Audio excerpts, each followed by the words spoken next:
A very warm welcome to you all, climate warming welcome, and great to see you all here. This could be our last time, as the song goes, for Cafe Scientifique, Wantage Cafe Scientifique on Zoom. We'll say at the end what we're doing next time. But a particularly warm welcome to Mike Landy, to talk tonight on the perfectly timed subject. Well done, Faith, organizing this, COP26, Humanity's Moment of Truth. And I guess Mike is part of the home team, and our resident climate change expert. Mike, just wonder if you would regard yourself as a climate change warrior, or what description would you give of yourself? We need to unmute. Can you unmute yourself, or can I do that? Mike, we need you to unmute. How about that? Brilliant. Well done. Thank you, sir. Yeah. Am I a warrior? Well, I've been an environmentalist probably for 45 years. Fantastic. So that's the perspective that I look at all this. Whether I'm a warrior, yeah, I feel like being a warrior sometimes. I guess what I've done is try to operate from the inside. Well, hey, we're very lucky to have you as part of the home team, and look forward very much to your talk tonight. With COP26 starting in Glasgow in what, less than 2 weeks now? Yes. I'm a real big fan of Glaswegian humor, with the famous Chick Murray, Billy Connolly, and a few others. But I've never honestly had cause to go to Glasgow in November. So I wonder if there's a little twist of Glaswegian humor in there somewhere, organizing a conference on climate change in Glasgow at that time of year. But well, you know that the conference is meant to be co-organized with the Italians, so whether Glasgow would be better than some choice city in Italy is an interesting question. Now you're really starting a debate early, I think. Mike, really special to have you give this talk at this particular time. So everybody wants to hear from you rather than me.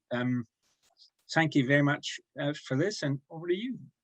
Okay, well, I'll start by trying to share my screen. Good evening, everyone. One of the toughest choices I had with this talk was deciding what to call it, and going for Humanity's Moment of Truth might have sounded a little bit alarmist, but I did put a question mark at the end, and I guess that is the key thing. We will need to wait and see whether by the end of this particular meeting, 2-week meeting that takes place in the first 2 weeks of November, whether it really has been Humanity's Moment of Truth or just another COP meeting. So anyway, what I want to try and do is explain what COP is, some of the background. I hope there won't be too many text-heavy slides, but there will have to be a few, and then try and put the whole thing into the context of climate change and what is happening at the moment. So let me start by going back 35 years. And here's a newspaper article from the New York Times in 1986, when the head of the US Environmental Protection Agency actually gave a warning to Congress that some intervention by government to address the buildup of man-made gases in the atmosphere now appears to be necessary, even while there is scientific uncertainty. That word scientific uncertainty is, of course, interesting because scientists like to be certain. And one of the most difficult aspects of climate change is that it's so complex. So many different things that influence the climate. And it is very difficult to provide scientific certainty. But now if we fast forward 35 years to August of this year, many of you may remember that a report from the IPCC, which I'll be explaining in subsequent slides, was published, and it was described as a now or never moment. Scientists warning that the reckoning has come for the planet, and I think that justifies my choice of title. Because what has happened over those 35 years is that the science slowly and sometimes grindingly has become more and more certain. And it has actually got to the point where scientists, and in this case, we are talking about literally hundreds of scientists who contributed to this report so it's 234 authors and 3,000 pages of text. It was signed off by all the member countries. And go to the next slide. You can see how it was received. The UN Director General got the biggest headlines by calling it Code Red for Humanity. And the next two bullet points are from the report, saying that it's unequivocal that human influence has warmed the atmosphere, ocean, and land, unprecedented over many centuries to many thousands of years, and that unless there are immediate, rapid, and large-scale reductions in emissions, limiting warming to close to 1.5 degrees or 2 degrees will be beyond reach. And I'll go on to explain the significance of those. And the report also says the impacts of climate change are widespread and significant. A couple of other things interesting to note about that report is that it, for the first time, said how significant methane was as a contributor. We talk a lot about carbon dioxide, but they conclude that methane contributes 30% of the warming. And as a result of that, rapid and sustained reductions are required. And the final point that I've made is that the fact that the certainty has now got to this point opens the door to attribution lawsuits. What do I mean by that? It means that people can take companies or governments to the courts and say, you are not doing enough, or we are going to sue you for what you've done in the past, because the science now tells us that it is certain. I will very quickly cover a couple of sort of background slides on what global warming is, what the greenhouse effect is. I don't want to dwell on this long because you've probably seen this sort of thing before. But essentially, the greenhouse effect is caused by gases in the atmosphere. You can see the gases there, CO2, water is a greenhouse gas, methane on the right. And what they do is they trap the infrared radiation that radiates out from the Earth and re-radiate it back to Earth. It's a very fragile sort of equilibrium. And what's been happening is that that equilibrium has been changed, upset by the emission of gases into the atmosphere. Some of the key things that have happened, for example, about 23 years ago, the famous Michael Mann hockey stick graph was published, showing that the temperature for the last 1,000 years or so had been relatively stable. In fact, it had been slightly declining and suddenly started increasing in the late 19th century and climbing very increasingly rapidly. And you can see it goes to 2000 now. where on the left, that 0.6 figure at the top says that the temperature was about 0.6 of a degree more than than the 61 to 90 average, and that now we are talking about something closer to 1 degree. So it's moved on very rapidly. What is causing the carbon dioxide emissions? Well, very simple, it's fossil fuel combustion mainly. Methane gas, which we use, of course, in our homes, petroleum, which we put in our cars, and coal, which historically has been where most of our power has come from, all produce large quantities of CO2 when they are burnt. And if you look at the atmosphere, and here are some readings of the CO2 concentrations on the top of a volcano in Hawaii between 1960 and 2020, you can see that there was a very steady increase every year. Those little wiggles up and down are because the cover in the Northern Hemisphere absorbs some of the CO2 in the summer and spring.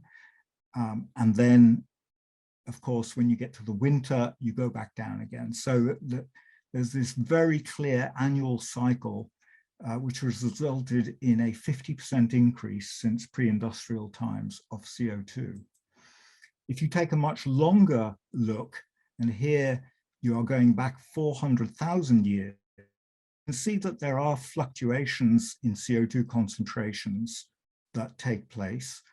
These are natural fluctuations. There's a whole range of reasons for them, but you only need to look at the right side of the graph to see that that has changed dramatically in the last few decades and, well, century and a half, really. So where we are now is that the concentration of CO2 in Earth's atmosphere is actually nearing levels of 15 million years.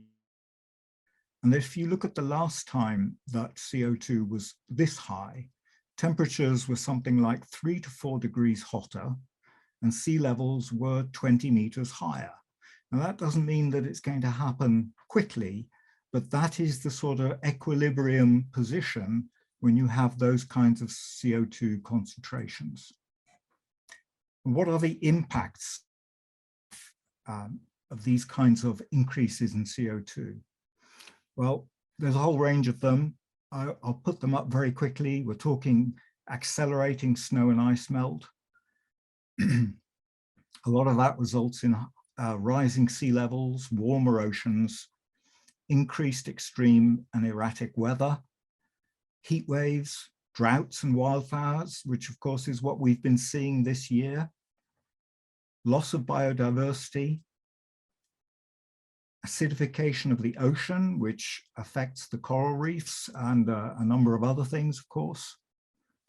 Climate migration, because people will be moving away from the regions of the Earth that are becoming inhabitable in the central zone. Shifting patterns for agriculture and fishing. Strong possibility of tipping points. Now, what's a tipping point? It's a point where you reach a sort of instability where things happen very suddenly. So things don't always happen gradually. An example of that is that ice caps in the Antarctic or Greenland or Iceland can collapse quite. When I say quickly, we're talking decades to hundreds of years, but that is very quick. And for example, if Greenland was to melt, we are talking about 7 or so meters of sea level rise. And finally, all of these changes, if they occur, will incur absolutely huge costs, insurance claims and costs of adaptation. And of course, people who incur those impacts. I find this an interesting and somewhat ironic picture that came out in September of this year when Hurricane Ida moved through the United States from Louisiana up into New York and caused some massive flooding in New York. And of course, Exxon is one of these that has often been fingered by climate activists as being one of the big culprits.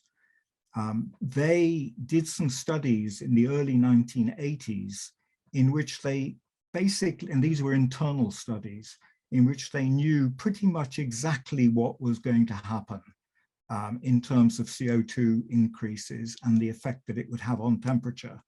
So they have kept that information to themselves, and even worse than that, they have denied all of the climate science until very recently, because obviously it was in their commercial interest to do so. One of the issues, of course, is that wildfire and other impacts, these things get reported, but often they are just reported as freak weather events, and the link to climate change is often not made. So, for example, a study was done where only 15% of broadcast news segments in America actually made that connection between the weather that was taking place and the fires in this case to climate breakdown. Fires are very close to my particular interest. My brother lives in California, and just over a month ago, one of those big fires that you may have seen reported came within 1 mile of where he lives. We were all praying and keeping our fingers crossed that his house and all of the other ones around them would be all right. Thank did, but 12 years ago, his house did actually burn down about 5 miles from where he lives now. So, you know, these are real things that are happening now to people all over the world. So now let's get to grips with COP itself and what does all that mean. First of all, just a little bit of history, and unfortunately there's a lot of acronyms in this, and I'll try not to go too heavy on them, but you'll have to learn all these acronyms. In 1989, the UN set up this body called the Intergovernmental Panel on Climate Change, IPCC. And their job is to undertake the international research and to publish it on a regular basis. So their first report was published in 1990. It's known as AR1, and further assessment reports are published on roughly a 6-year cycle. And the next one is actually due next year in 2022. And that first report that came out in August was the first component of 3 components that will make up that report. So these are major, major studies, and essentially those studies are the evidence that informs what policy decisions need to be made. So some of the older people amongst you will remember the Rio Earth Summit in 1992, and that was when this body called the UN Framework Convention on Climate Change was officially launched, UNFCCC. That was eventually ratified by 197 countries. So there are, almost every country in the world is a member, and it's headquartered in Bonn.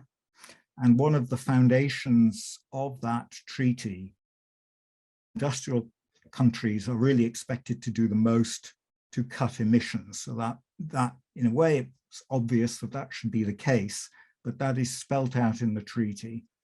The treaty also established these annual meetings, and they came out with a really catchy name, which was Conference of the Parties. They should have come out with something a little bit better, like, annual UN climate meeting, but no, it's Conference of the Parties, COP.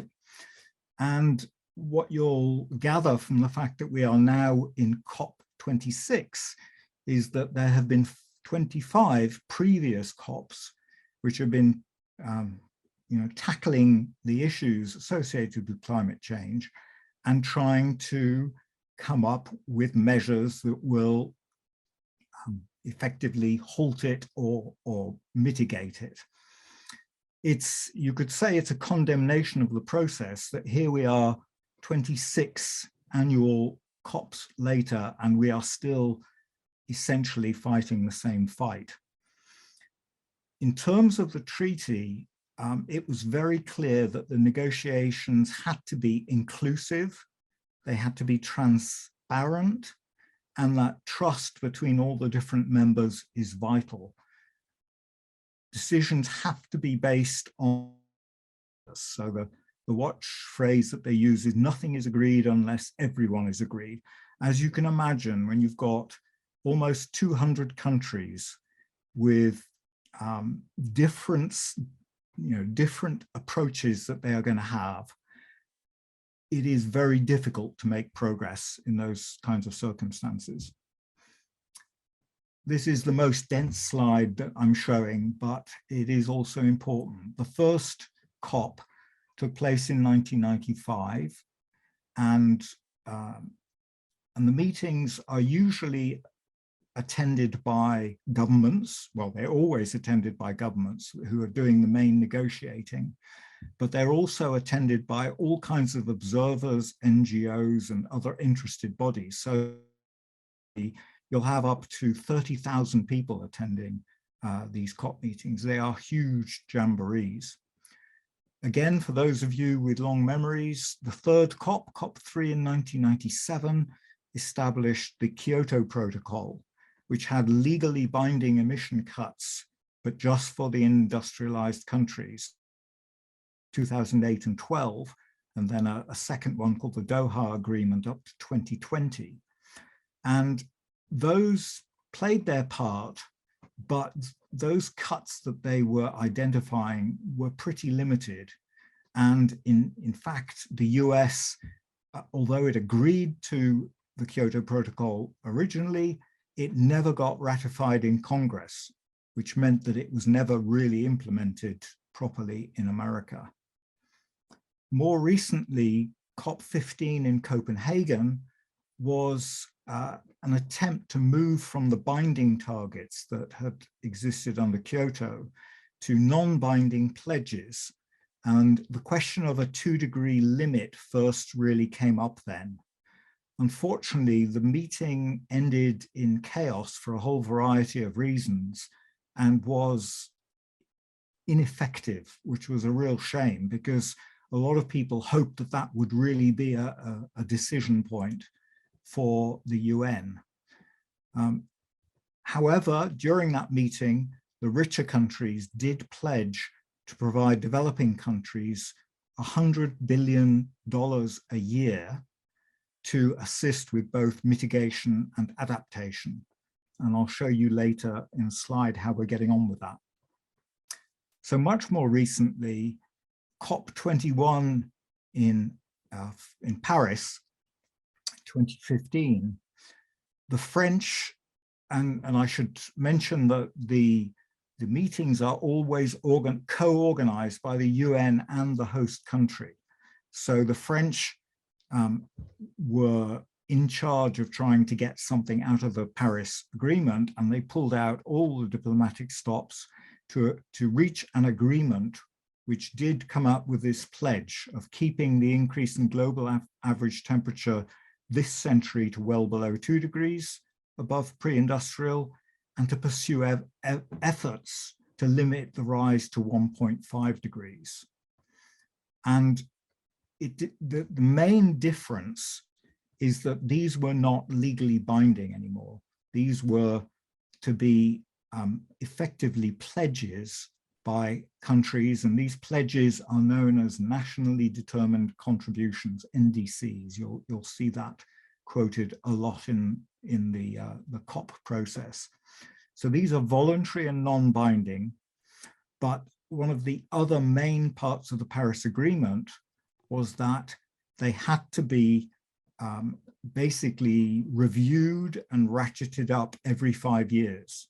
So that is what makes our current COP so important. Now you'll have spotted that we are not 5 years from 2015, because of course this COP was meant to have been organized a year ago, and we've lost a year in the whole process. Effectively, that year has been lost because very little has happened to take us forward from where we would have been a year ago. Now, we know why that has happened, and it was another emergency, not just the climate emergency at the moment. But having mentioned the Paris Agreement, one of the first things that our good friend Donald Trump did when he got to his presidency was to announce that the US was withdrawing in June 2017, a major blow to the Paris Agreement. Thankfully, Joe Biden, on his first day in office, reversed that. So anyway, here we are. It's now the UK's turn, and it is starting on the 31st of October, ending on the 12th of November, and we all look forward to hearing how that's going to go.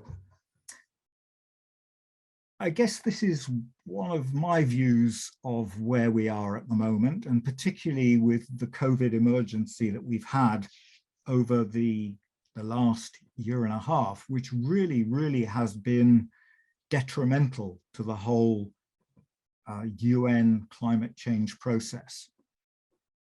You know, here we are, COVID-19 treated as a proper emergency, or at least to a certain extent it was treated as a proper emergency. Will that be overtaken by the recession? And in turn, is climate change going to overtake that? Well, of course, now in the last couple of weeks, you could say it's the energy crisis, which is now consuming the politicians' minds. And that's one of the issues, is that there always seems to be something that gets in the way of proper decisions on climate change. But the truth is, and this is why I say, you know, is it humanity's moment of truth, is that if climate change is not treated as the emergency that it is, it will probably eventually overwhelm us. So what about COVID? A lot of people thought in 2020, well, everyone stopped flying. We're not driving our cars anymore. We're not commuting into work. Surely the emissions are going to go down. And yes, they did. They went down about 7%. But as you can see from this graph, where the red line and the red star is where we would have been without COVID. The blue star is where we ended up with COVID. In other words, there was a 7% decrease in the amount put into the atmosphere in that particular year. But the key thing is that it continued to rise. And you can see, not really by that much less. So, you know, COVID was not a savior in any sense. One of the things that you might have hoped coming out of COVID was that there was going to have to be an economic stimulus afterwards. And there were a huge number of calls from all over the place to have green recoveries. So this was to ensure that the money that was pumped back into industry had, if you like, green strings attached to it, so that organizations had to pledge that they were taking measures to reduce their emissions, and also that money would be put into essentially the green economy, into stimulating this transition to a low emission economy. Well, as you can see from this, only 2.5% of pandemic response funds went to fix the climate and the environment. And you know, Time magazine said, it seems like the world is trying to put out a house fire with a garden hose. And that's, I must say, exactly how it has felt to me. It's really quite depressing to see despite all the fine words that people like Boris Johnson and others come up with, it really is pretty much a trickle. I want to now go back 3 years to one of the previous reports that came out. You'll remember I said that the Paris Agreement said, let's keep it to well below 2-degree rise, and if possible, achieve 1.5 limit. Well, what they instructed the IPCC to do was to look at what the differences in impacts would be if 1.5 was the limit as opposed to 2. And what they came up with in the report published in 2018, October, exactly 3 years ago, was that there are very significant differences in the impacts, and that every 0.1 of a degree that you go up from 1.5 onwards makes a difference, and potentially quite a significant difference. What they calculated was that there is a remaining budget of CO2 that can be put in the atmosphere if we are going to limit the rise to 1.5.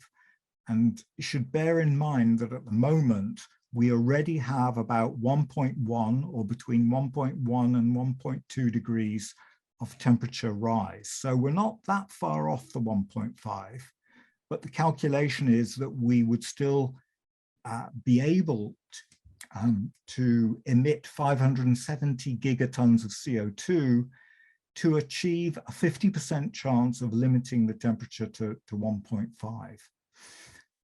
What they said is that in order to achieve that 1.5, we would need to reduce CO2 emissions by 45% by 2030 and to reach so-called net zero around 2050. They also said that limiting global warming to 1.5 would require rapid, far-reaching, and unprecedented changes to all aspects of society. So they weren't mincing their words. And if you then translate that into what it means, this is a graph of what the emissions would do over the period from that report, 2018 to 2030.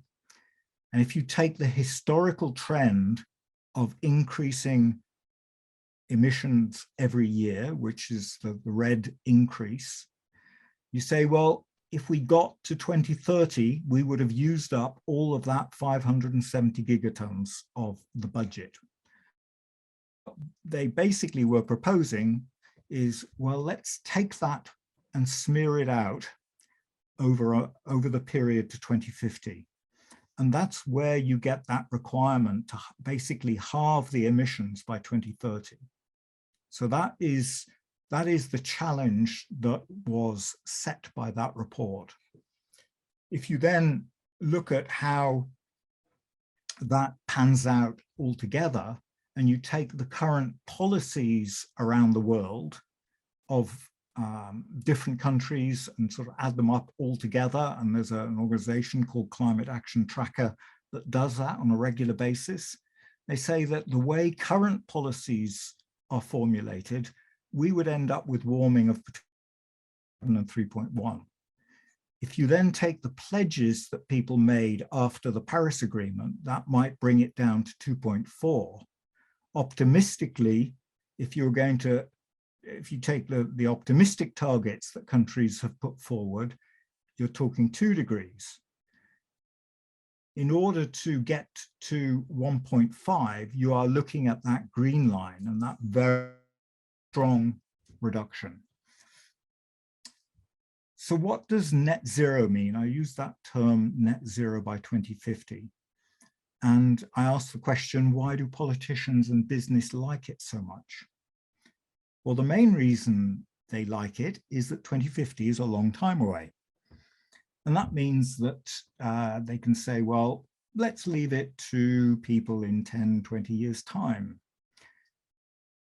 Now, that is not really feasible anymore, not when you are looking at the 2030 requirement of halving emissions, because basically we won't get to a 1.5 limit unless we are halving emissions by 2030. Why do they also like it? Because essentially it allows them to carry on doing what they're doing at the moment. And it gives the impression that we can continue to emit because of this concept of negative emissions.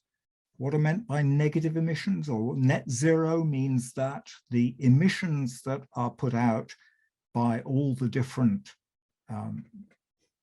sources are counteracted by emissions of carbon dioxide and methane being removed from the atmosphere. So what would this be? It would be carbon negative technologies. Now, one of the most commonly thought of carbon negative technologies is trees.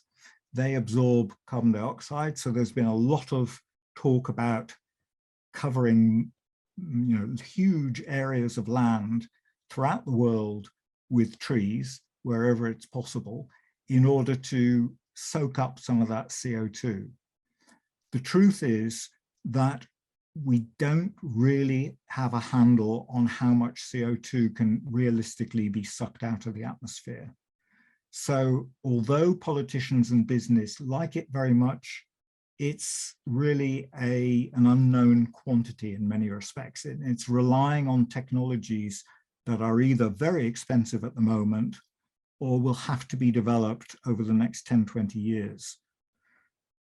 I sometimes get the feeling that we are living in two parallel universes.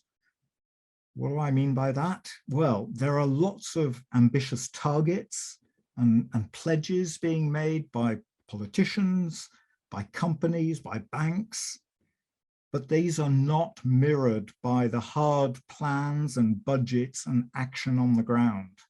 So for example, our government, the UK government, talks a pretty good talk on CO2 mitigation. It likes to think of itself as a world leader, and yet at the same time, it wants to expand Heathrow and flights.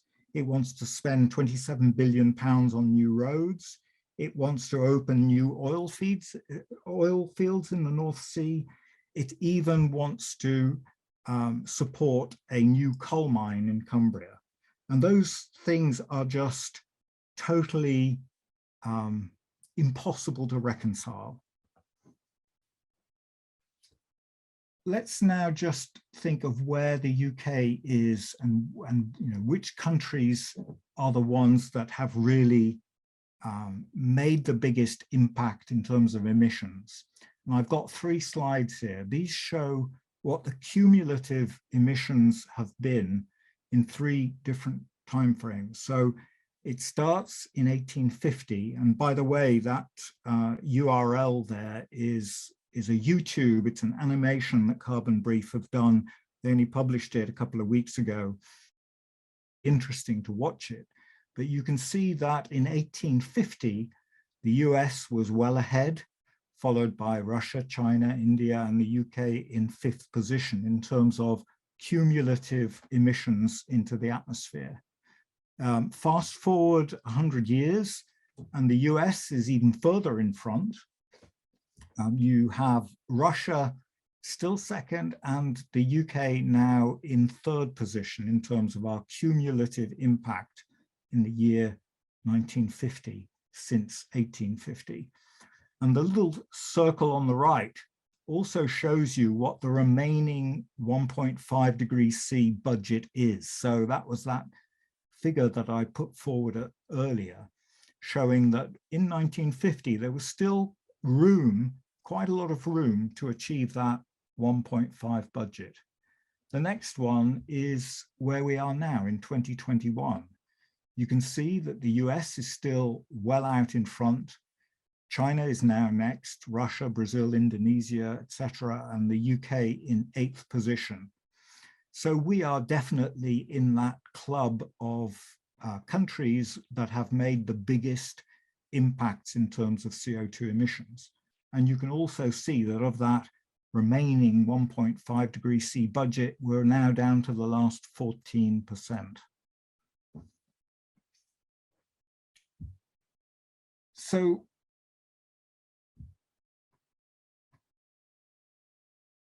the impact on the poorer countries.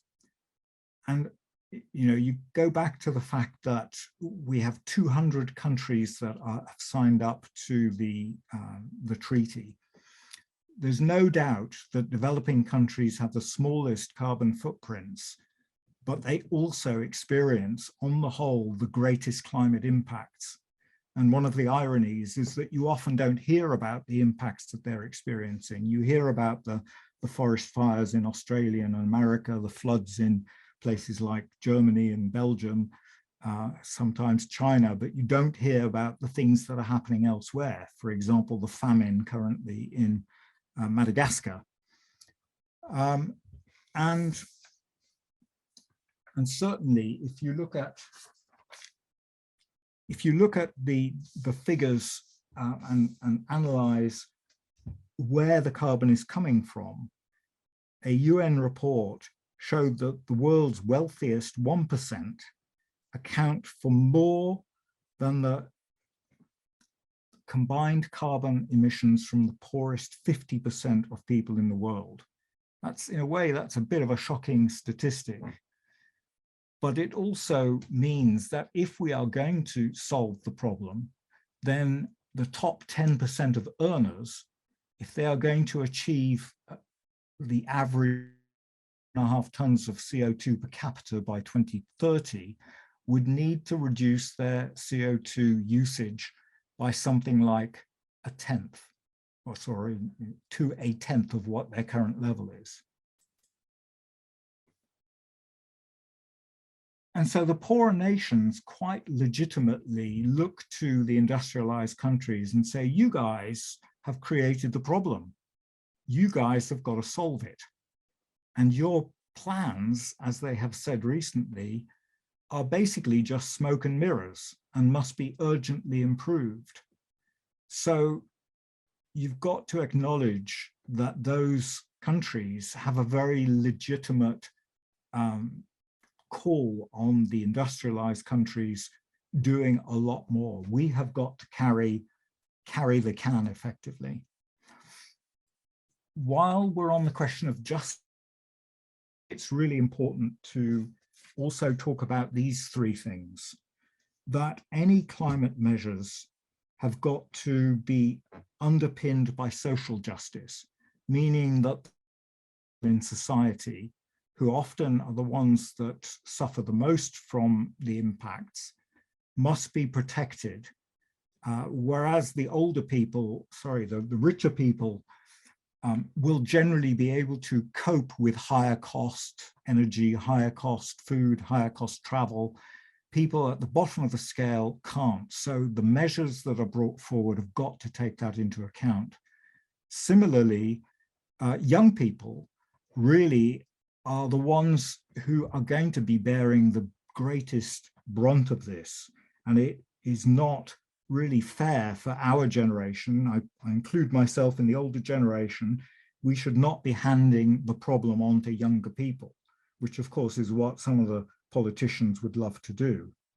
And then finally, the just transition for displaced workers is very important. We must acknowledge that there are going to be some very big structural changes taking place in our societies, with some industries pretty much having to disappear, and that there has to be for those people. We can't just forget about that. So what are we hoping to get out of COP26? Or what are the really important things to happen? Well, first of all, it needs very strong leadership. I am not convinced that the UK has provided very strong leadership so far, certainly not at the level that the French did in 2015 in Paris. There have been lots of good noises. You probably heard a speech that Boris made at the UN recently, about a month. He had all sorts of interesting turns of phrases. I think he must have confused a lot of people from countries that don't really understand a British sense of humor. But anyway, he did acknowledge that COP26 had to be a turning point for humanity, and basically said we have to keep that 1.5 degree goal objective alive.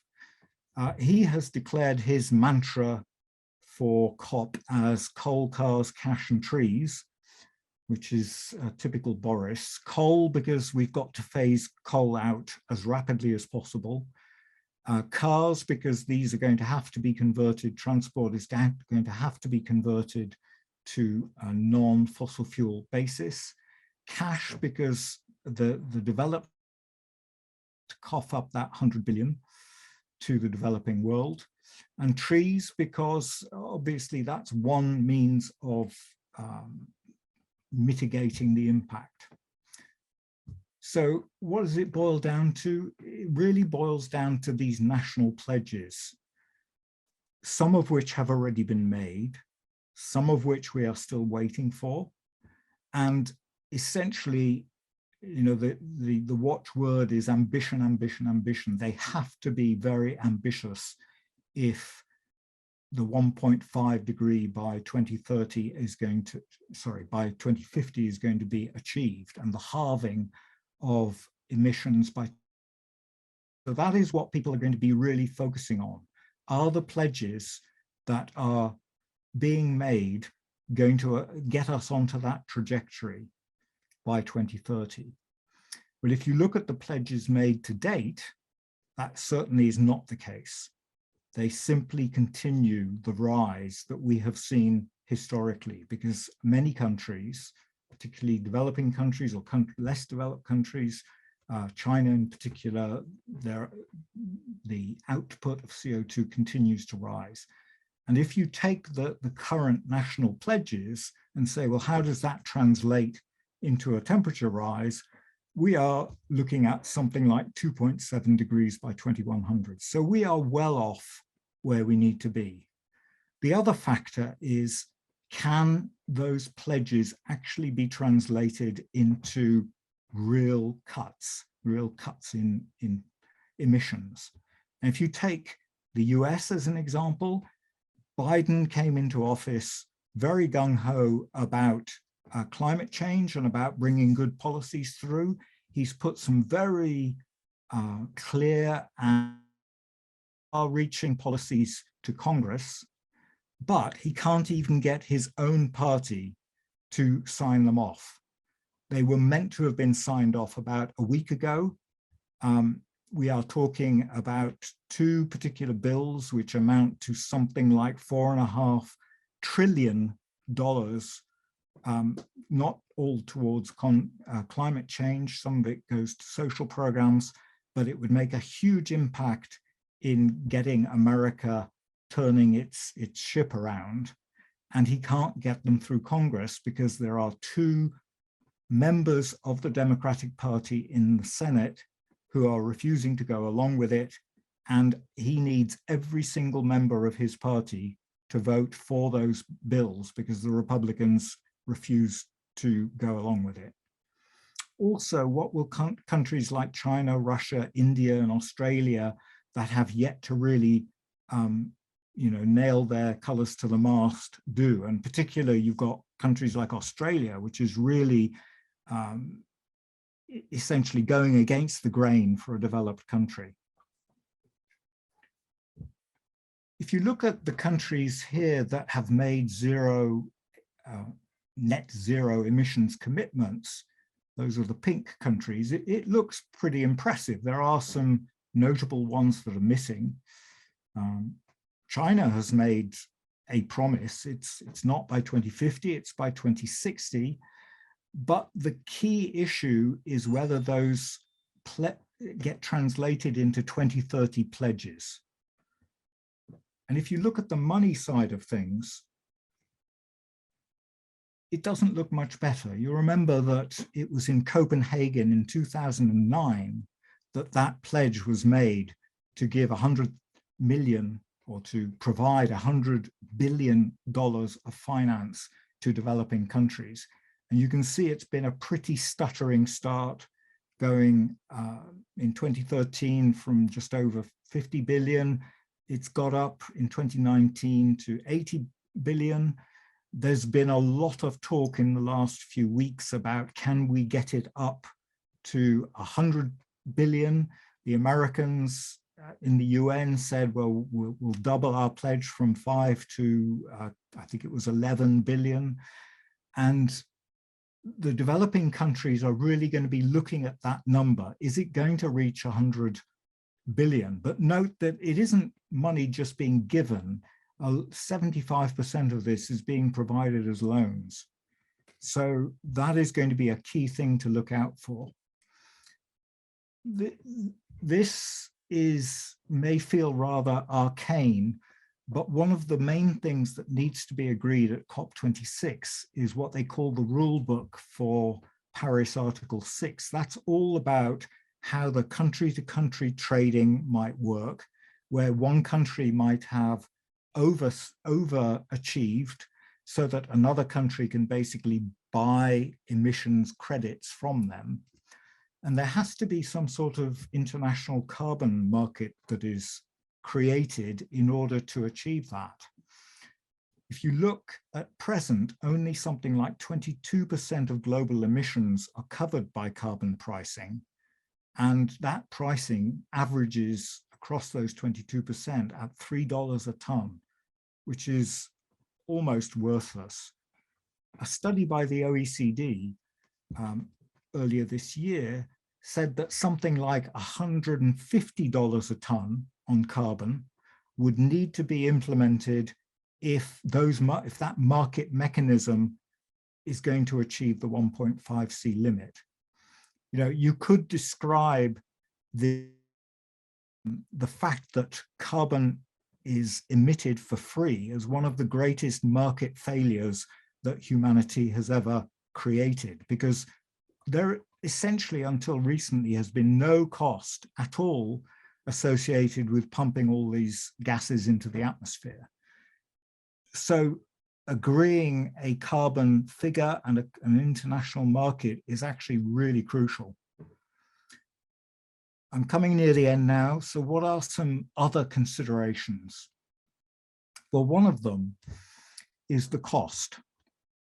It's been estimated by the International Energy Agency that the cost of achieving net zero is going to run like $4 trillion per year by 2030. Now, that obviously sounds like a lot of money.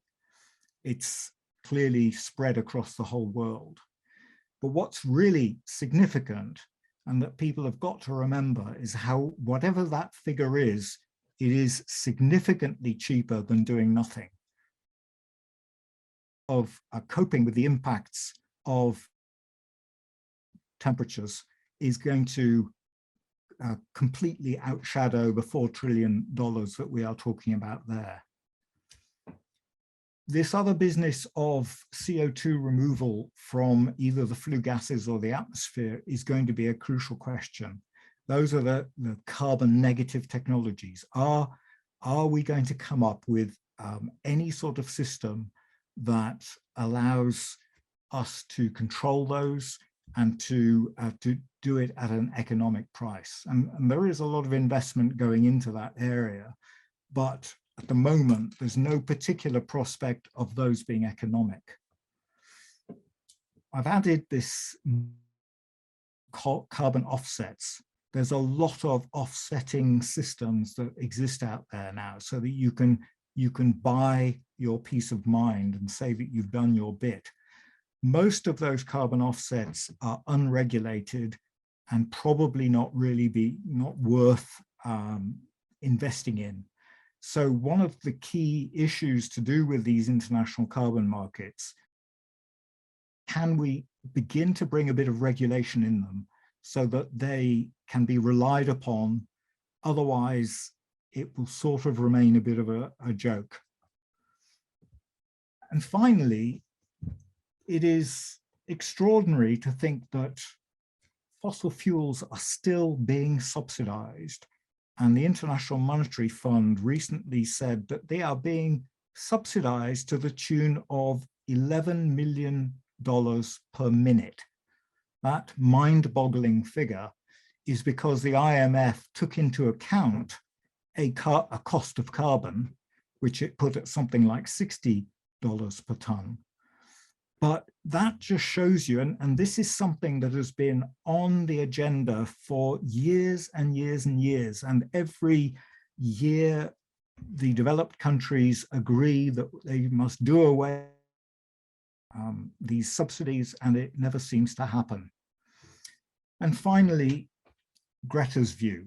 I have a lot of sympathy with Greta. I have a lot of sympathy with the climate strikers, the students, the young people who are who've been shouting over the last couple of years, because what they see year after year and very little action. So Greta put it very succinctly a couple of weeks ago when she made a speech at a young person's pre-COP summit in Milan. And she said, it's just a load of blah, blah, blah, blah. And she quoted Boris Johnson, blah, blah, blah, Biden, blah, blah, blah. You know, all of these people are making these fine speeches and it's just a load of blah, blah, blah, and nothing ever really happens. So I suppose I feel that it's going to take something rather extraordinary to turn that around. I found this newspaper leader comment from the Scotsman newspaper, and I felt that that kind of represented my views. Problem is that too many people seem to assume that governments will sort it all out, that this existential threat will not be allowed to become a catastrophic reality, and therefore that their lives need not be disrupted. This complacency, and that's from the population at large, has fed through to our political leaders who talk the talk, but fail to make the changes they fear will be unpopular. And so we sleepwalk on. I don't want to leave you with that sort of negative feeling. I was very pleased to see that yesterday, John Kerry, who is the US climate czar, I think they are describing him as, made a very optimistic speech in which he said he is confident that world leaders will come to COP26 and make fresh commitments that could put the goals of the 2015 Paris Agreement within reach. So I guess the question is he going to be right? Obviously, I hope that he is, but I have my doubts. So with that, thank you very much for listening. Mike, absolutely amazing.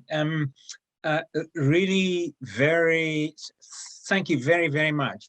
Thought-provoking, stimulating, triggered an avalanche of questions, some of which, one of them about what can we individually do, and I know you have a kind of post-talk slide that maybe we get a chance to discuss. Other questions, I think along the sort of good cop, bad cop lines, what would make a good cop? And I think maybe you answered some of that, though I've no doubt we could talk all night about the price of carbon, setting that. But hey, great slides, great delivery, and what a fantastic grasp you have of this big subject. Faith, it's going to be a tricky job doing the questions. Can I fire one in though? Mike, I think you said you'd been an environmentalist for 45 years. So what was it that triggered your, I mean, what a great decision you made that time ago. What was it that made you do it? Well, to be honest, it was when I was at university and I went to a lecture that was given by I think his name was, I can't remember his first name, but it was Goldsmith, who was editor of The Ecologist. And The Ecologist is still a magazine that exists. So he gave a talk about the state of the world at the time, the environmental situation. And it kind of opened my eyes to a whole series of things that I had not been aware of, and I think many people were not aware of, both in terms of pollution, in terms of resources, in terms of all sorts of things. And it was that really precipitated my desire to go and work in the Antarctic. So my first job was working as a glaciologist in the Antarctic. And of course, there you have that pristine environment. And what I was doing was looking at pollution levels within the Antarctic snowpack, and discovering that pollution created in the Northern Hemisphere was transported all around the world and could be found in the Antarctic snow, including the residues from atomic bomb tests.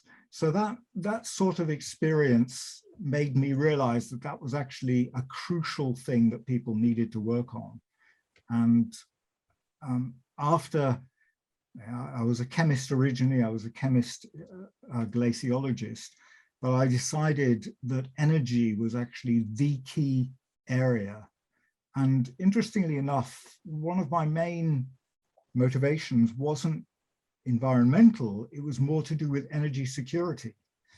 And what is it that we've been hearing about in the last couple of weeks? It's all about energy security. And one of the key benefits of renewables, of course, is that you get away from this issue of having to import your energy in the form of fossil fuels or uranium or whatever from other parts of the world. So it just built. It built, and when I was working with the British Antarctic Survey, I joined the British Ecology Party, as it was then. It's now the British Green Party. And I've just continued to take a very broad interest in what's going on, but focusing mainly on the energy sector and climate change. What a perfect anecdote. Faith, how do we cope with the mountain? Yeah. Well, I'll start at the beginning, and we may have to be a bit selective, especially as there are quite a few questions from some people, and we haven't got that much time. But anyway, so Leslie says, given the current CO2 levels were paralleled 15 million years ago, what produced these levels at this time in the past? And do these levels give any succor to climate heating doubters? Well, what I said at the outset is that you do get natural variations.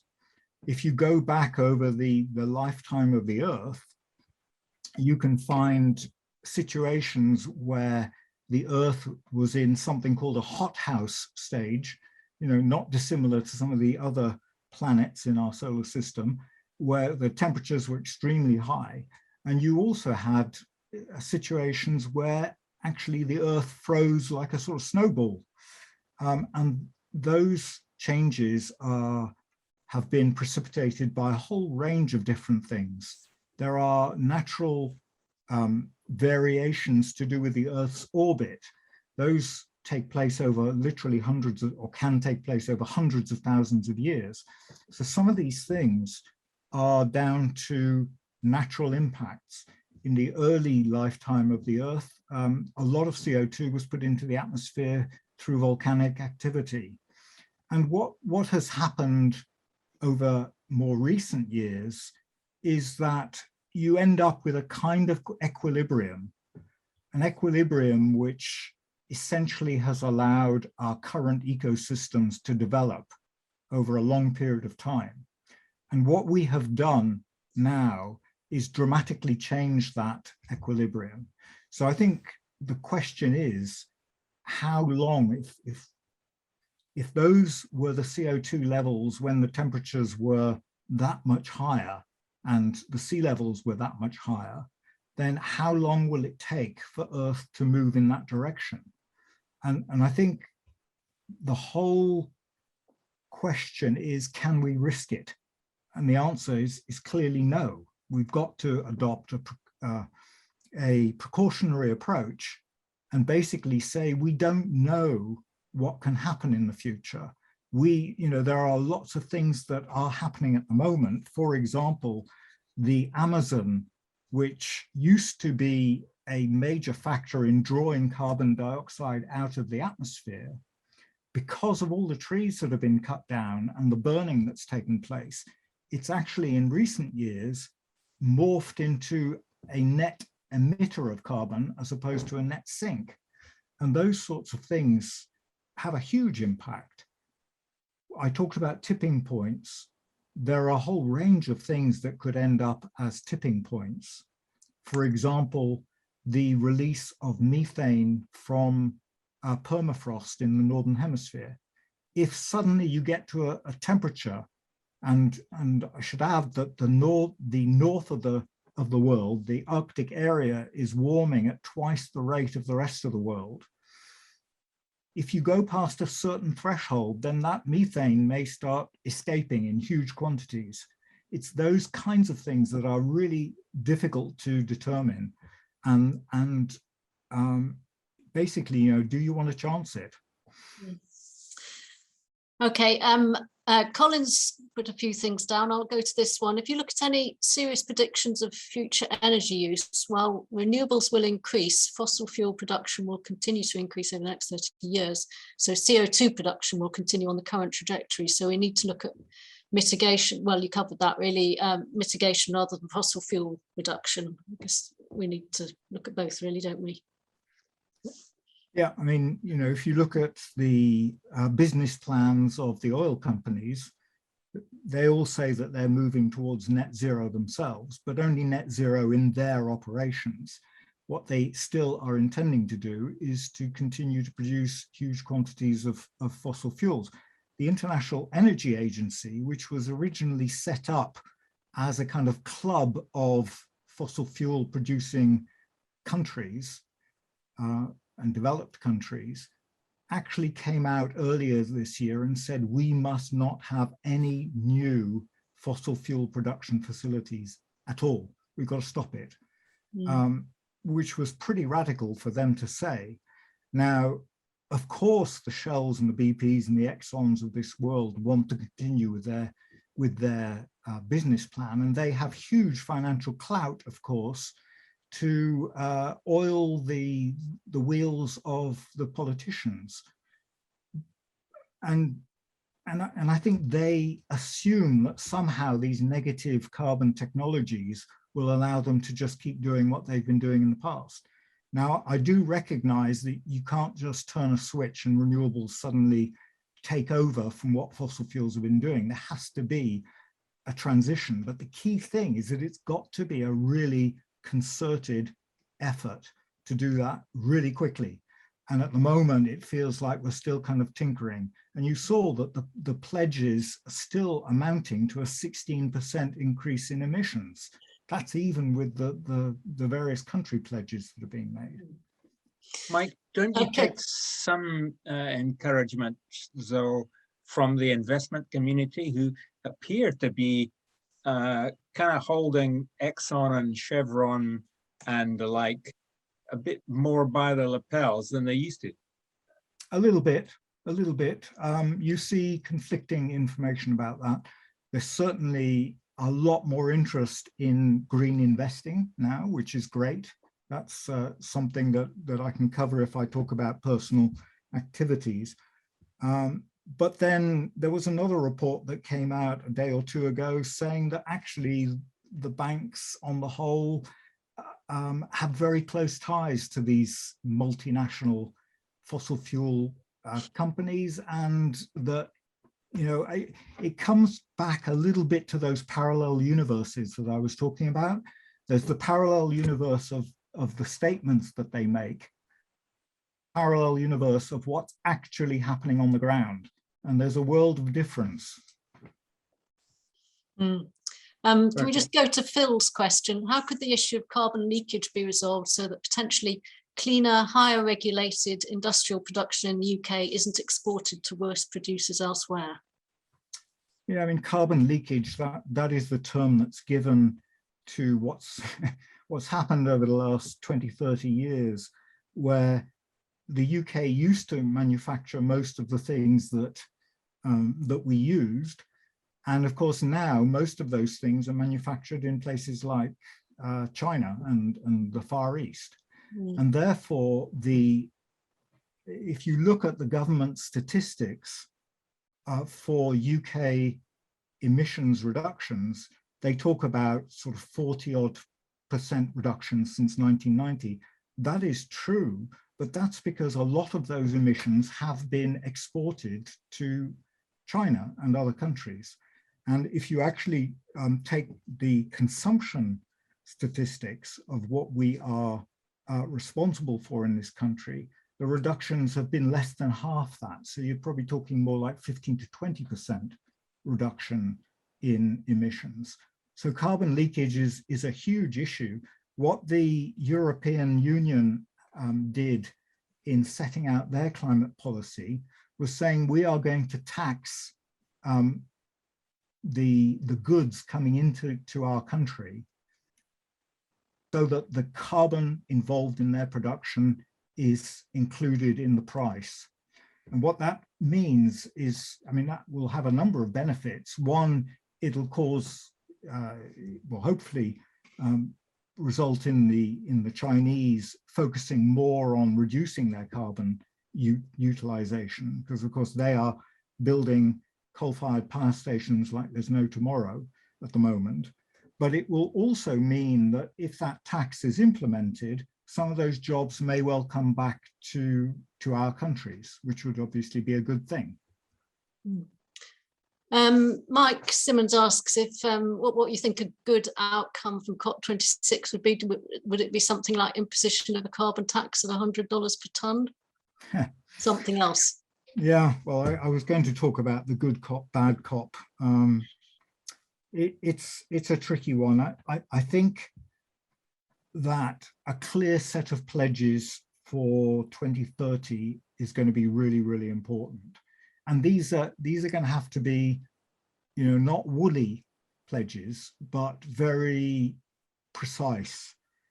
And they will have to be sufficient when you add them up to allow that curve, which keeps bending upwards, to bend very dramatically downwards. So that would be the really main thing that's got to happen.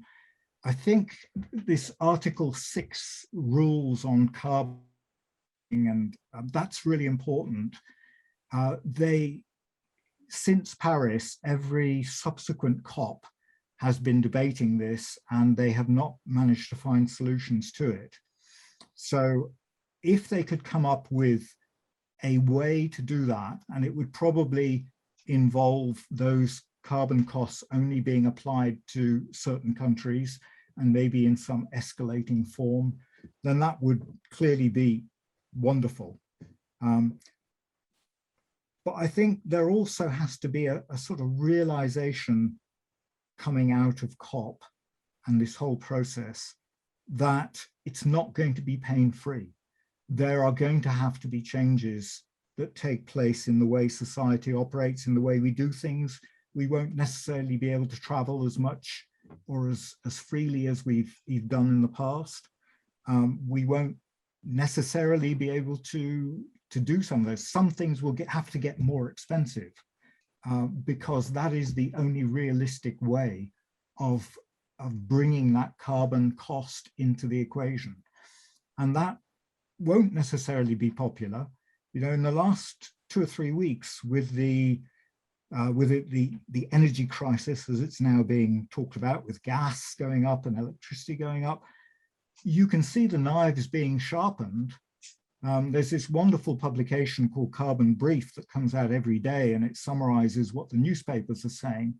And if you look at what the Daily Mail, the Daily Express, the Daily Telegraph, the Sun, all of their leader comments and all of the sort of commentary is saying, we got to get rid of this green rubbish because it's going to bankrupt us. It's, there are some strong forces out there which are trying to stop this happening. And so one really good thing that could come out of this COP meeting is a very clear consensus that we have to move to the 1.5 degree limit, and we've got to get ourselves on the 2030 trajectory. Okay, there's a question here about whether the runway at Heathrow could be runway 0, because by the time it was built, everything could be running on biofuel and hydrogen. What do you think of that? Well, that's what the politicians would like you to think, isn't it? That's what Boris says. That's what the Secretary of State for Transport said when he launched his strategy. He said, "Oh, don't worry about the increase in flying, because we're going to have sustainable fuels by then, and electricity will be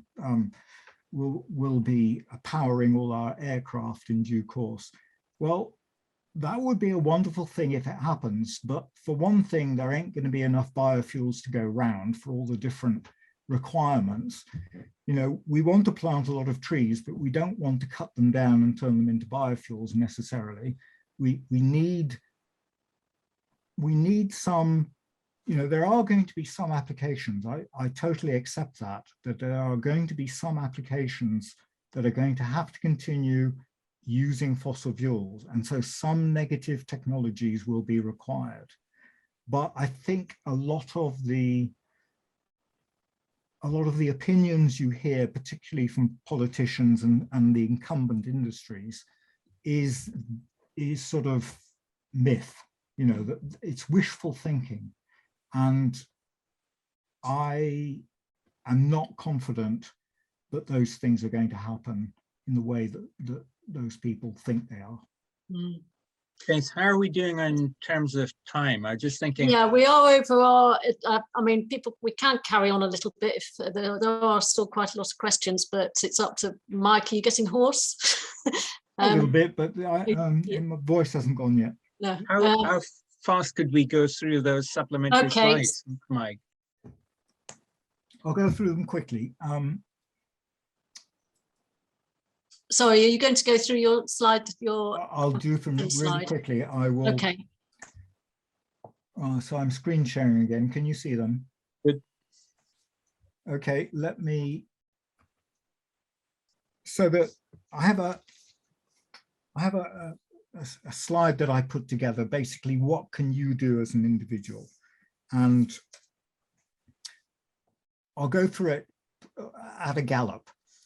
So, I mean, a lot of these things are pretty obvious. You can drive less. You know, a lot of car journeys are not actually necessary.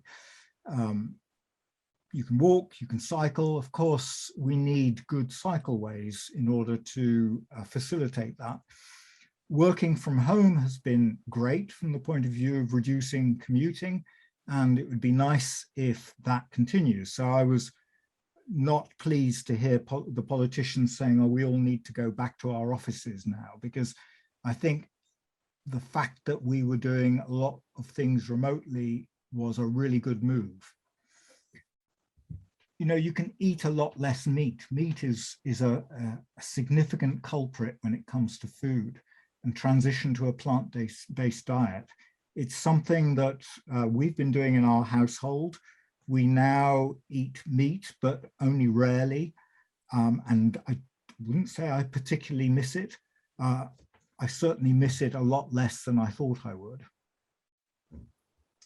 Minimizing flying is clearly obvious. And again, from a business point of view, so many things can be done through remote meetings rather than having to get on an airplane and do it. Holidays, yeah, I think we all need to think pretty hard about that. It's tricky for a lot of people. I mentioned that I've got family in America, quite a lot of family over there. And, you know, I do want to see them. And the only realistic way of getting there is to fly. So it's a question of moderation, really. I think we've ended up with a society of conspicuous consumption in recent years. Things have got really cheap. We've ended up with a throwaway society, and we really need to think about buying less stuff. Clothing is a really important one. Fast fashion has meant that clothes are thrown away at a ridiculous rate. So we really need to avoid wastage in all sorts of ways. Wastage of energy, wastage of food, wastage of all the resources that we use. And there are all sorts of ways of doing it: reducing, reusing, repairing, repurposing, recycling, all the R's. There's lots of things you can do in your home, of course. Insulating, and the government didn't get off to a very good start with its Green Homes grant, which was a complete disaster, trying to encourage people to insulate and to use low energy heating, or rather non-fossil heating. But there's a lot of things you can do. Even solar now is pretty much on the cusp of being an attractive investment again. And there are lots of green energy tariffs out there, although the whole question of tariffs is going to be a major issue. Of course, if we did have a completely renewable energy provided electricity grid, and we wouldn't have to worry about these massive fluctuations in gas prices. You can offset. I wouldn't argue against offsetting, but if you are going to do it, then do it through certified projects. The UN has set up this thing called the gold standard, and they are certified projects, but there's a lot of pretty dubious offset schemes out there. And I would look very, very carefully at whatever offset schemes you use. We talked about money, and certainly divesting fossil fuels from your savings and pensions is a really major thing that people can do. Look at where your money is invested and try and ensure that it is being invested in the right areas. So there are lots of green investments now, and there will be an increasing number if we are really going to take the transition seriously. There's a lot of things going on in terms of supporting tree planting now at a local level, national level, and international level. And there are all kinds of environmental campaigns. There are people or organizations like Friends of the Earth and Greenpeace and lots of others that are doing some really good things. They hold our politicians close to the fire, and often they result in big wins. And finally, there's one thing you can do, and that's talk about the climate emergency with your family, with your colleagues, with friends, and your political representatives, and you can vote. I don't know quite how we managed to vote for Boris with an 80 majority when his was the least environmental of the various different but I guess, it's not the only thing that people are voting on. But fortunately, the environment has gone up the agenda. I think even today, there was a piece of news out saying that people are now, on the whole, understanding that there's going to be a cost associated with going to a green economy, and that it's something they would support the politicians for. So those are the main things that you can do. Well, thank you. There are still some more questions, but it's hard to know which. I don't know if you can see them, Mike, if you want to select any yourself, but we probably should close in a minute or so. I haven't had a chance to look at the questions. Okay. Yes, I think you're right. We need to kind of wrap things up, and I think possibly, yeah. Mike, yeah. you've really pressed the start button. I'm sure everybody on the call is going to be paying close attention to Glasgow in the coming weeks. So Glasgow, here we come. Terrific prep, very, very stimulating, thought-provoking Yes. session. I throw in a completely unscientific note of optimism, if I may. I see wherever I turn, so amazing number of initiatives to tackle carbon reduction, climate change. I have a particular interest in food and agriculture at the moment, and I was very interested. You were talking about methane reduction earlier on, and from the IPCC report, but methane reduction is a built-in part of the new national food strategy that Henry Dimbleby launched about 2 or 3 months ago. And I was kind of blown away, I think yesterday, finding that there are some farmers, would you believe, feeding their cattle with some garlic concoction to reduce the methane, which, dare I say, many cows emit. And even another company, I think it may have been a Anglo-Swiss startup company called Zell. There was one called Moo something, one called Zell, with masks for cattle. How this mask converts the methane coming out of the mouth of the cow to be something less nasty for the environment, I'm not totally sure I understand, but it's just such an amazing catalogue of stuff going on, from the things you see like electric cars to the things I've certainly never seen before, like a cow with a mask. And I've no idea what the effect of all these initiatives is going to be when you add them all up. And there's going to be some winners, some losers. But wow, there is a lot going on because of the alert that people are receiving from folks like this and messages from you and others. So fantastic wake up kind of story, and interesting the next couple of weeks. Faith, where do we go from here to? Yes, just to say, so someone's highlighted the programme Restoring the Earth on BBC4, which had some encouraging stories, so building on what you said, about some positive news and good things happening elsewhere in the world as well. Yes, so next month we will be starting Wednesdays at Wildwood, I think, won't we, John? We hope. So Wildwood have said we can use their cinema on Wednesdays, so upstairs if no one's been there before. It'd be nice if people bought a drink in Wildwood, support it, but or even had a meal. Yeah, so hopefully we're going to try that out anyway next month. So it'll be on the second Wednesday of the month, which I think is the 10th of November. It'll be on renewable energy, so it'll be leading on from this talk quite nicely, I guess, but more practical aspects, I think. Yes, and that's going to be given by Damien on the nuts and bolts of renewable energy. So hopefully we'll see people there who, if you're feeling confident enough about going out into the world a bit.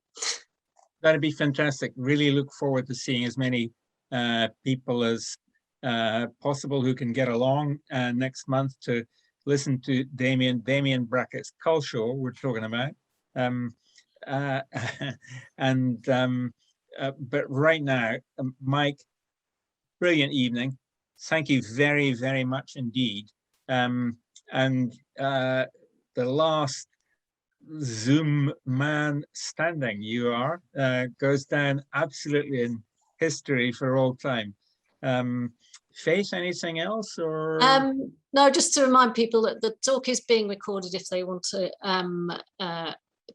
for anyone who hasn't made it, because it's certainly worth watching, and also if people haven't made to this one, Mike is talking at Didcot Cafe Sci next week, so people might get a chance to see him there. And I think Didcot are carrying on Zoom for a while longer. And I think it's perfectly appropriate that Didcot followers want to, Mike. Absolutely. Brilliant. Thank you, everybody. Thank you, Faith, for everything you've been doing on this. Thank you, Mike, for a great evening. Mike. Brilliant. Yeah. You're very welcome. Okay. Geronimo. Bye-bye. Bye, everybody. Bye-bye. Thanks for joining us. Bye.